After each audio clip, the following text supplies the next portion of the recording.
All right, Errol Barnett is in Washington with more on this story. Errol, with Rudy Giuliani out of contention for Secretary of State, who is favored to get the top diplomatic spot? And contenders Mitt Romney and John Bolton, of course, appear to be more in line with mainstream Republicans. Doesn't that risk upsetting Donald Trump's base? It does, and I think that's why today we're hearing that Rex Tillerson, the chief executive of Exxon Mobil, will be meeting with the president-elect before Mr. Trump heads to the Army-Navy football game today. Now, Rex Tillerson, it's believed by the transition team, has international relationships that would essentially give him a head start as Secretary of State. The many dealings he's already had as the chief executive of Exxon, they feel would help him. But the relationship most people will be wondering about is his with Russian President Vladimir Putin.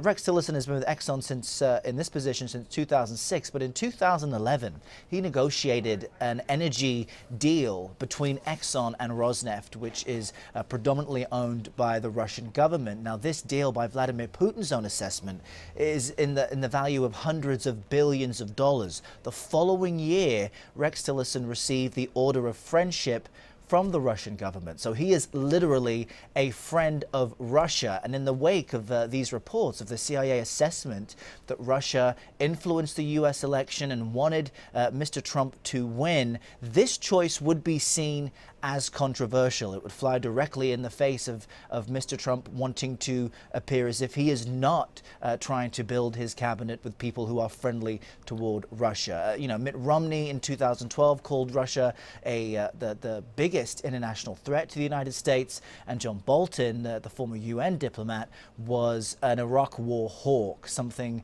that Mr. Trump said he was against. So if Tillerson was selected as Secretary of State, you could say that it matches up mostly with Donald Trump's worldview.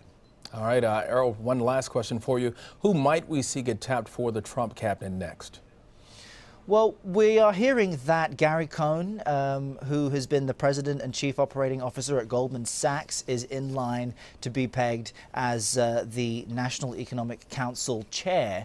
Now, this would be the third executive, or we should say third employee from Goldman Sachs to be appointed into Mr. Trump's cabinet. The first being Steve Mnuchin, a 17-year veteran of Goldman Sachs, will be the Treasury Secretary, and Steve Bannon, who was a former Goldman trader who we know has been very close to Mr. Trump and will serve as a senior advisor. This would actually do more to upset the base that you mentioned because Donald Trump campaigned on a message to drain the swamp. He blamed a global establishment and a global elite for the world's economic problems, the housing crisis, and the uneven returns since the recovery. Goldman Sachs has been front and center in all of that. So Donald Trump supporters, specifically those working class Americans in the Rust Belt who've lost a lot of their manufacturing jobs and have essentially voted for Mr. Trump on the hope that he would be able to bring economic stability back to them, to, quote, make America great